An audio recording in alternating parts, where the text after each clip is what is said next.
Hello, everybody. I want to welcome you to the last segment, or the final segment, number 12, of the GPS Education Series for 2013. I cannot tell you what a journey this has been this year. From November of last year till now, boy, have we gone through a lot. It has been crazy, but it's been so exciting and exhilarating to see what we've done. The Education Series has had its own journey, and we started out with a wonderful concept and amazing teachers and learned along the way. And I'm just really excited to present this product to you as our members, as a personal gift from all the leadership in GPS. This particular segment is sort of a wrap-up of our year. We've been on a journey together, all the way from the very beginning till now. And Eva Obregon is going to explain how she exemplifies the GPS message. She has lived this journey, the Roadmaps to Success journey, from calculating her current position to celebrating and enjoying the journey. Eva had a tragic event in her life as a young mother. She lost her husband. He was killed. And that was a tragedy for her. And we want to talk today about how she overcame that tragedy and went through that grief and pain to not allowing that tragedy to define her, but turn her into the woman she is now. Hence the journey that we're going to talk about.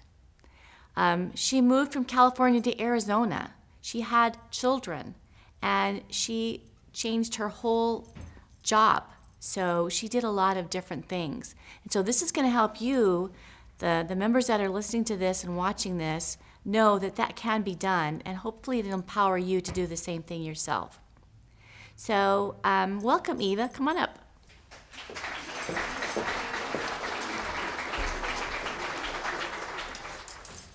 I know that Eva and I have had an amazing relationship so far. Since the first day I met her, I've been drawn in by her compassion and caring for others. And I'm so excited to have this time with you to share with our members what a remarkable woman that you are. Let's start with a little background. And Eva, can you tell us a little about where you were born and your family and how that all started? Sure. Debbie, before I get started, I just want to say I'm very humbled to be here and can't imagine what it has done to me. GPS has been a very big, integral part of my life. Wonderful. So I thank you for that. Oh, wonderful. Well, a little bit of background about myself is I have two amazing parents, one of 6 children, and big family. I can be considered the middle child. Southern California? Southern California. Okay. I come from Southern California, born and raised in Southern California. I have 3 daughters, ages 23, 20, and 14. I am a grandmother. Do you believe that? No. of Nevaeh, who is almost 2 years old, and I'm expecting my second granddaughter due any day now. Okay, so Nevada her nickname is Peanut. Peanut. And I've seen pictures of Peanut, and then the new baby coming soon. Petunia. Okay, Peanut and Petunia, that's very cute. Yes.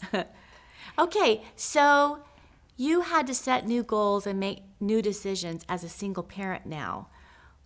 What was important there, and what helped you get clear about what you needed to do? What was your why? You know, it was, my why was my family, and definitely my family. I had gone through a lot of different obstacles in life.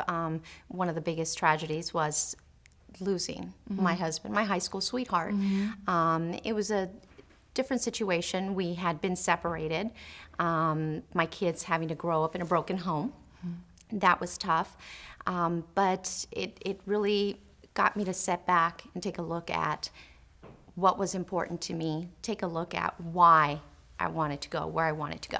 And so many of us, the family is our why, but it can't be everything. And so this impetus to take care of our families turns us, it changes our goals and give us strength to move on to something else that's going to be better for our family and for ourselves. So tell us a little bit about your girls. A little bit about my girls. Well, I have my oldest, Erica, who is 23. She went off to pursue her nursing career right after high school with the Air Force, which was a very proud life event, but at the same time was a huge adjustment for all of us.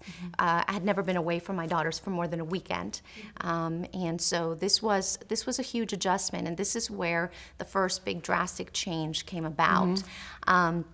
And figuring out where I was going to go with this, when my two younger daughters being at home, having to work, being a single parent, having to work full time, knowing my teenage daughter was coming home to an empty home, rushing home to pick up my younger one from a late daycare, trying to fix dinner, making sure homework was done, dealing with my own personal health issues, financially being stressed. So you really had to, at that point, balance things out with yourself and taking care of yourself, your family, and the children, what they needed, and then your career.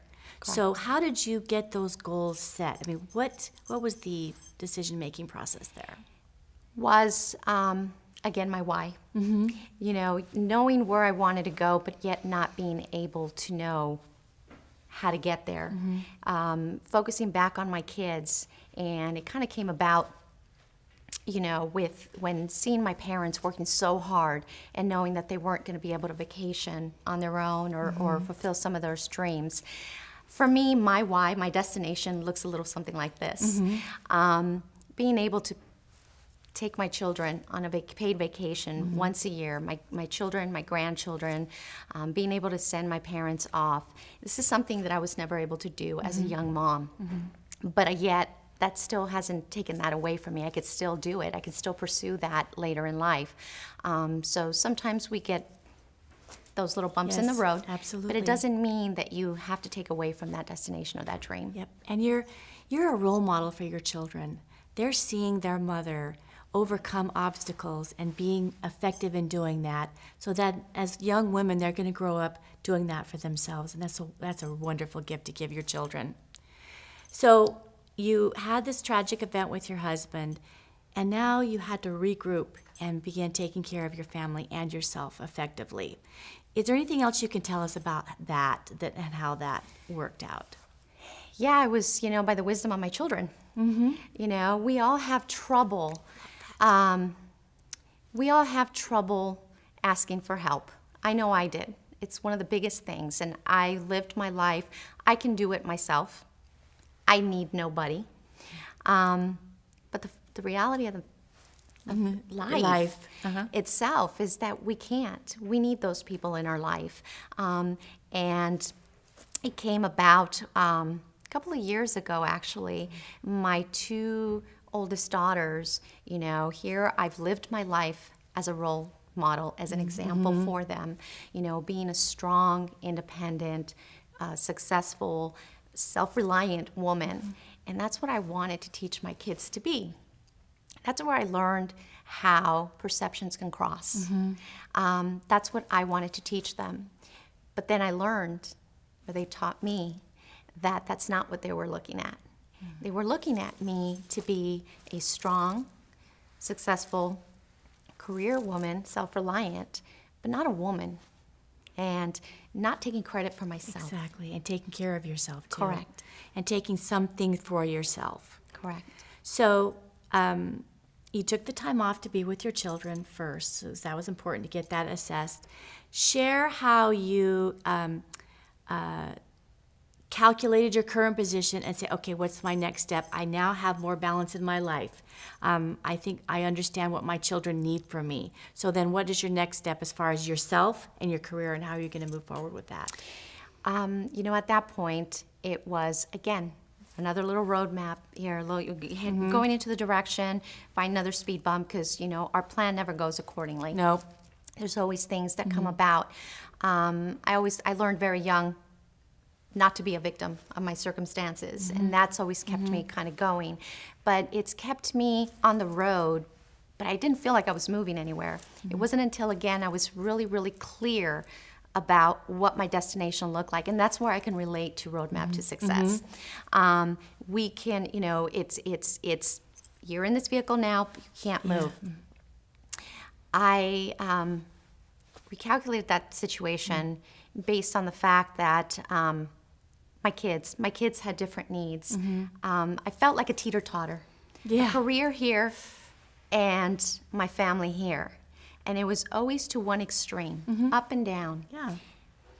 But then when I found out, when I saw the destination, it's like, how can I go there? I'm just kind of teeter-tottering. Yeah. But I found the center of my balance, and that's being me. You. That's right. I had to be that center of my balance.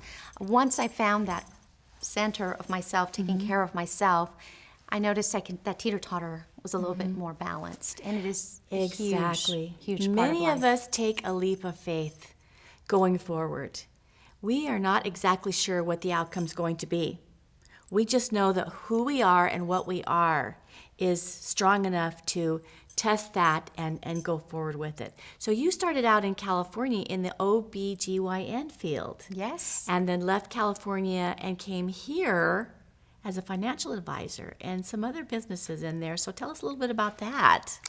Well, I did. I come from nearly 20 years of OBGYN experience. And at that point, I found a need and a desire in helping women, you know, empowering them. And at that point, being an OBGYN, it was empowering them in sexuality. Just kind of helping them through that situation. It was a passion of mine. I ran with it. I was very successful with it. When the move came about to come to Arizona, the opportunity came about to move to Arizona, I was approached with a position as a regional director for Arizona from a California company for an electronic medical record company. When, but again, adversity. It was month after month. Patents, licensing, was taking a little bit hold of it. 4 months later, I was approached with an opportunity as a financial advisor. I found myself, there was another need Yes. in empowering women in finances, and that's And the comparison there may seem a little strange, but it's all about empowering women. Having strong sexual identity and knowing who you are and being able to express yourself is empowering. Being financially secure and able to take care of yourself. So your own plan B is empowering. So what the message I'm getting here from you is you took all those roadblocks that you built up as you moved through all this process to empower other women and other people to be there for their families and to be able to help themselves. And I just love that. You honored your passion to help others, and I think that's where you are right now. yes. Okay, all right. And thinking abundantly, how does that look for you? Because I know that that's important to me. And I see that it is radiating from you every time I talk to you. I think that is really, really where your core and your center is. It is, like I mentioned before, is making a decision that I wasn't going to be a victim. Every bump in the road, I've taken a look at it as an opportunity to grow, personally and career-wise, you know, professionally as well. And that's where I just keep on going. You know, I know sometimes I don't know how I'm going to get through it, but the first step is really just being strong-minded and knowing that some way, somehow, we're going to get through this. And again, asking for help. And that's right into our next question. No one achieves success on your own. You have told us this with your family, your parents, your children, your own struggles and work through your processes. How do you reach out for support and know that your support team and how they're instrumental in moving through that? How do you reach out and say, okay, finally, I need you to help me? How do you do that? That was very difficult for me. It was one of the hardest things that I had to face in my life. And my children taught me by seeing them.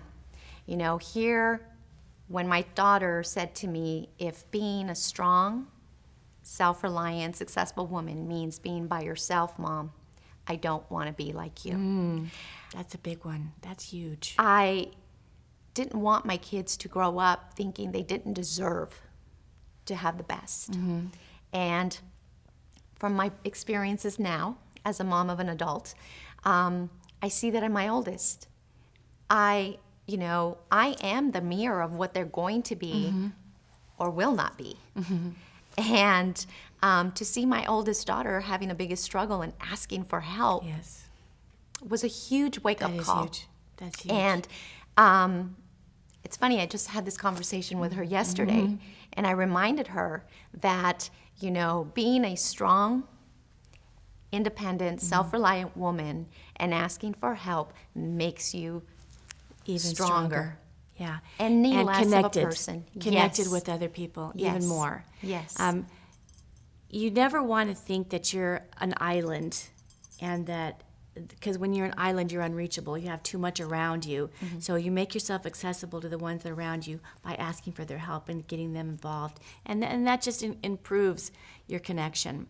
So how did GPS help you build your business? I had to do that. Of Plug, course. GPS, building my business, I had clients coming in and asking me, and a biggest part of my business was, where I wanted the core of my business to be was I wanted to make sure that I was a good referral resource for my clients. I wanted them to come to me, whether it was for a plumber, a makeover, whatever it was, an accountant, attorney. I wanted to be that first phone call. And being new to Arizona, I didn't have a lot of contacts. I actually was approached by a colleague and said, what does your business plan look like? And I told him where my passion was in empowering women in finances. He handed me a GPS flyer. And I called Debbie, and we sat and met for coffee, and I saw this had such extraordinary fun. woman and thought, this is exactly where I fit. Great.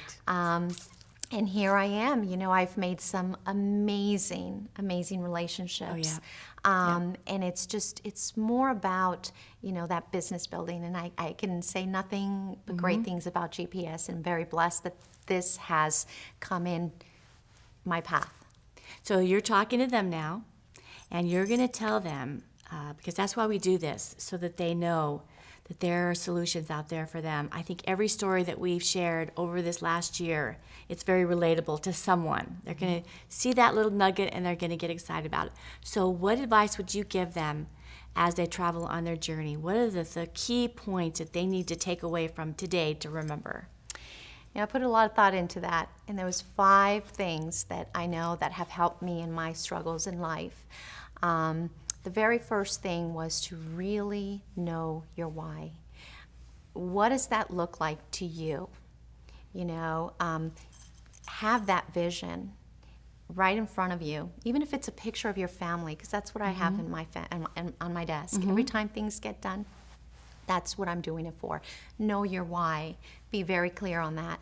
The second thing is making sure you leverage your support system. And by that allows you to do tune-ups for yourself, making sure that you're taking a step back and taking a look at what do you need as a person, who can help you in that. And you'd be amazed how many people want to help and support you, because they need that self-satisfaction just like we do in helping other people. The third thing is taking a look back at life's events, taking a look at those and making sure you see them as opportunities. Don't be a victim. See them as an opportunity. And take care of yourself. And take care of yourself, yes. What happens when you get on an airplane? Well, And they do the little demonstration. What do they tell you to do with that mask? absolutely. Make sure that if that mask comes down, It's on you place it on you first. first before you place it on anybody else, because we can't help anybody else unless you take care of Yep, yourself. exactly. The fourth thing, was that the fourth thing? Close enough. Actually, the fifth thing would be celebrate. Make sure you celebrate your successes, whether they're big, small, no matter what size they are. It's a milestone, and that deserves to be celebrated. And that's what's going to help you get to the next bump in the road or making sure that you're looking at your destination to help you get And there. if she's in a stuck place, these 5 things are going to help her reconnect with her passion and move on with her why and maybe even clarify what she's going to do next. Yes, be very connected to your passion. Thank you so Absolutely. much, Eva. I so appreciate you Thank you. being here. What an amazing story for an amazing woman. I mean, we just love what she had to say, and it does tie in everything that we've done all year with the GPS education series. So there are other women besides Eva that have had this experience, and just some of the conversations I've had with women. The gal that came into one of our meetings just not knowing what she wanted to do. She really didn't even have a clear business idea, but she saw the women that had been courageous enough to step out on a limb, ledge, edge of the whatever world, and turn their passion into an entrepreneurship, kind of like what Eva did. And that gave her the courage to turn what she did. And I don't care if you're crocheting doilies or if you have a special skill that you can share with others and turning it into an income-producing activity, you can do that. And I believe, honestly, through my heart, that this education series and your relationships with GPS members are going to help you do that. So, thanks again, Eva. I so appreciate you being here. And I'm just going to do a quick wrap-up here for the year and talk to you guys a little bit about what we experienced this last year. When I talked at the very beginning about the growth that we went through, all of the things that we did here for you as our members came from the heart and the passion, the soul for so many of our presenters. So I want to thank all those women personally right now and let you know how they gave first, because give first, share always is our motto.